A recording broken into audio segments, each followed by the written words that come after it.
Hello everyone, it's Tales from Studio Wildfire here. Just going to take a look at one of my brand new conversions to Fantasy Grounds Unity is the Dark Mansion map cards. Originally I produced a set of 6-inch square map cards for tabletop role-playing and adventure games where you could put the 6-inch square map cards onto the table and then use miniatures to play out an adventure. I've recently converted them for use in Fantasy Grounds Unity for building maps. So let's have a look at that. So the first thing we're going to want to do is create a blank map canvas. So just open the Images panel, right click in the center of the panel, click Create Item. That brings up a blank canvas. Let's get rid of the Images panel. Now we're going to want to put the Images panel, or the blank canvas, up here to the left, and then drag it out so we get a nice large area to work with.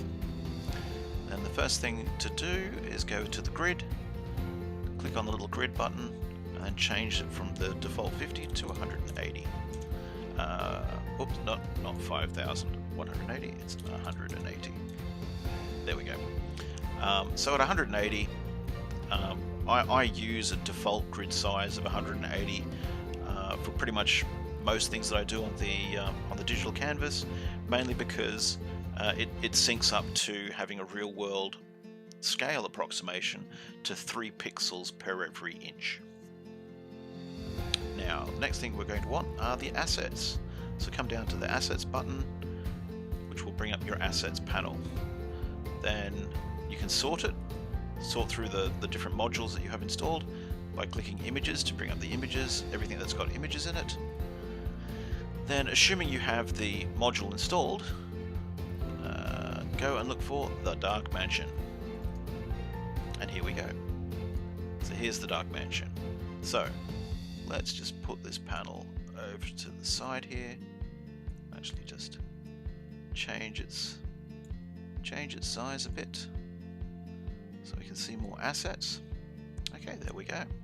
Now, at the moment, my art assets for Fantasy Grounds Unity are only available to my Patreon subscribers, without whom I wouldn't have the funds or ability to produce these videos or continue producing more material.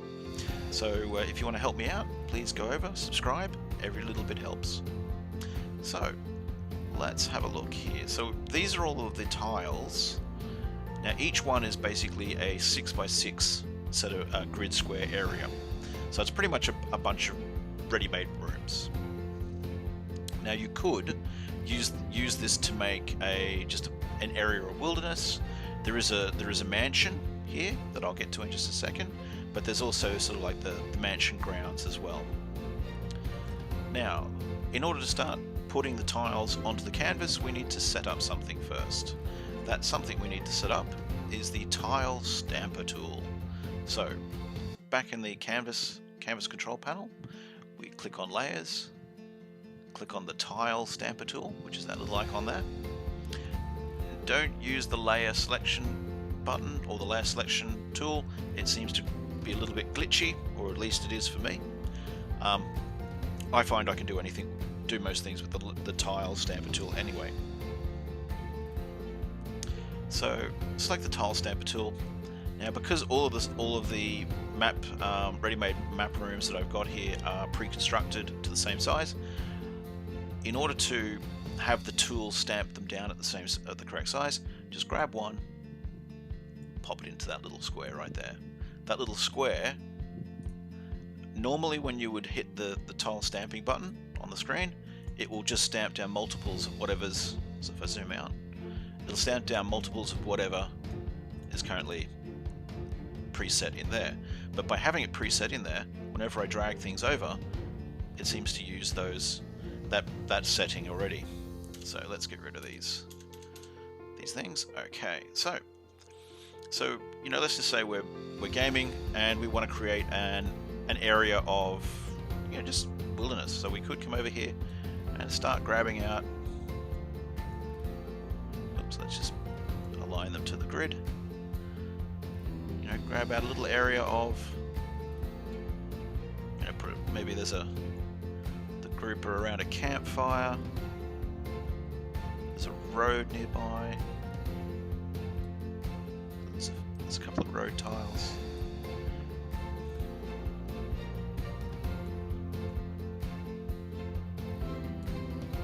Let's go to the other page.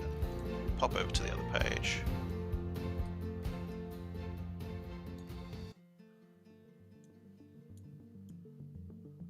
Hey, bingo! There you go. One quickly done little wilderness area with a campfire. And it's that simple, putting them together. Now, one of the things I've also done as well is I put in line of sight material. So if I just show you here, so the trees are treated as terrain obstacles, same as the cart. Anything that's too small, such as like this little wagon here, this little handcart here, I haven't really bothered because you can generally see past it.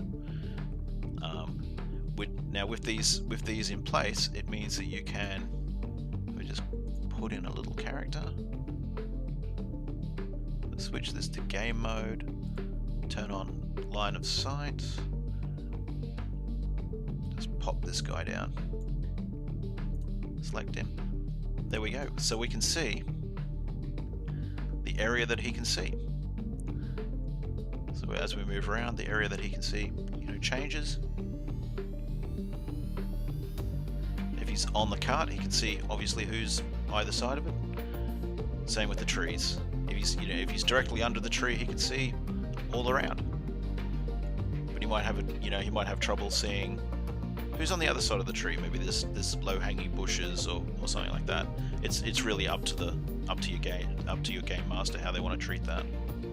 But it's in there. You can easily just go and change it or delete those coordinates. So that's one quick map.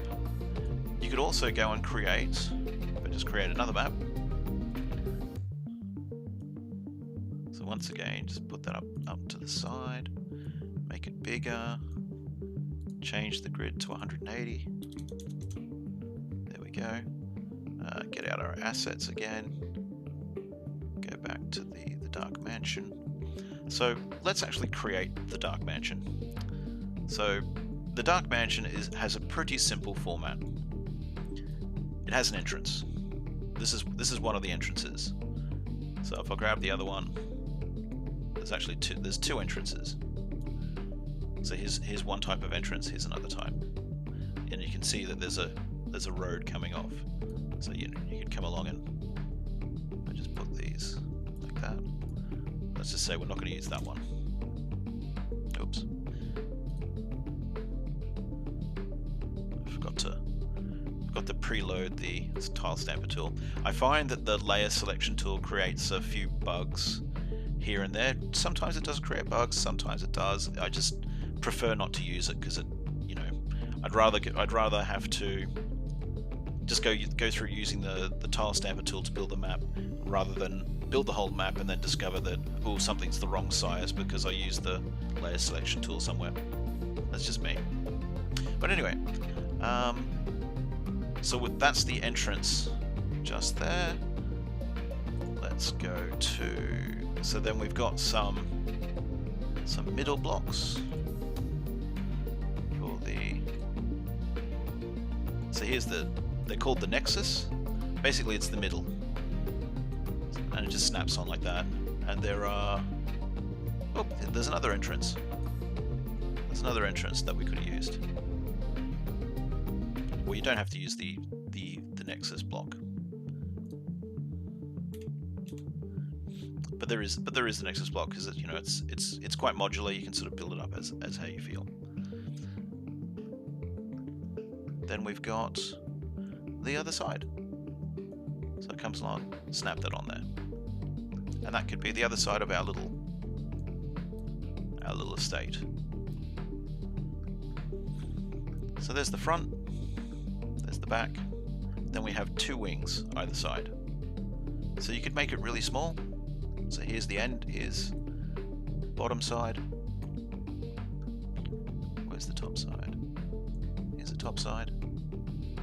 So you could make it a really, really small building. And here's another end. Here's another bottom. So you could make it, you know, wee small little building like that. Or you could, whoops. Let me just go and get rid of some of these end pieces.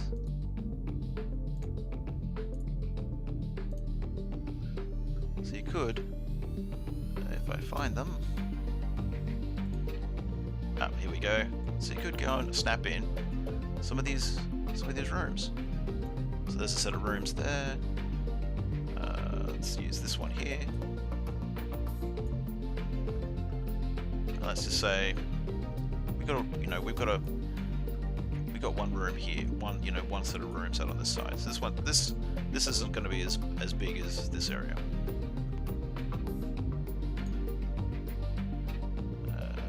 Now let's come back. So we've got some other rooms. We can go and pop that one there. Let's go back over to the side because we need to make it a bit bigger. Pop that there. Maybe use this big one. Here we go. So as you can see, there's like a big corridor that runs down the middle. And then we go and put on the ends. So we've got our different ends that we could put on. So maybe let's just have like a big sort of ballroom type end on this section. Donk. So there's a big ballroom. It's like a cabinet and other bits and pieces over here. So over here we're going to have, where's the end? The end sections. Here we go. So there's going to be like a lunchroom. So this is sort of like a lunchroom type thing there. Or maybe we want to have lunchroom and, you know, other different type of room here, like a cellar room. It's really just, you know, up to you how you want to sort of slot the different room pieces together. And then because we've got the grounds, come along, snap them on.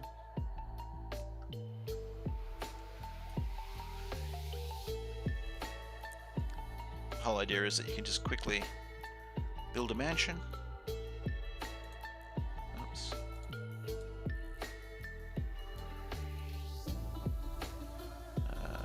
You know, maybe someone's been having a campfire over the side. Put down some trees.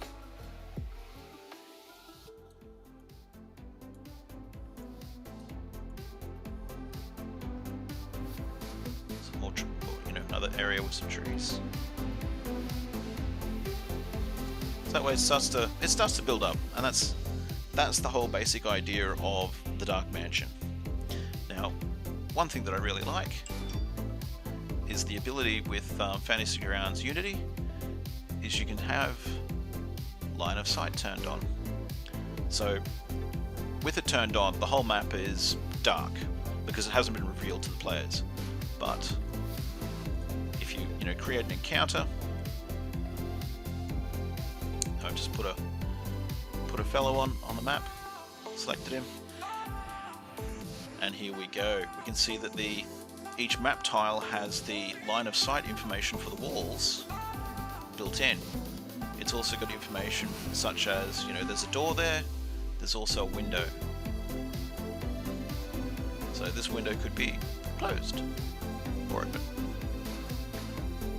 You know, this guy comes up and he stands by the window, looks out, that's what he can see out in the yard. Or he comes over and the door is closed so he can't see out there. Or you open up the door and oh look, he comes along and he goes, oh, I'll go out into the yard. Or I'll go out into the yard, come around here, and I'll look in through the window. Oh, what do I see? That's what I see. Comes along and goes, oh, I'll have a look in this window. Comes back along, back through the door. Comes down the hallway. Oh, I'll open this doorway. Let's have a look through here. Oh, what do we see here? Open this doorway. And you just go on. Open that doorway, wander on through, and see what the contents of the rooms. So that's pretty cool. I'm quite happy with it. And you could easily import this into your games if you need to build a large or a small sort of, estate mansion. What you decide to build is really up to you. The only downside at the moment is this material is only available on Studio Wildfur's Patreon subscribers. But please drop by, join up. Every dollar helps. I'll be more than happy to help you out with anything you need. Until then, till next time, happy gaming.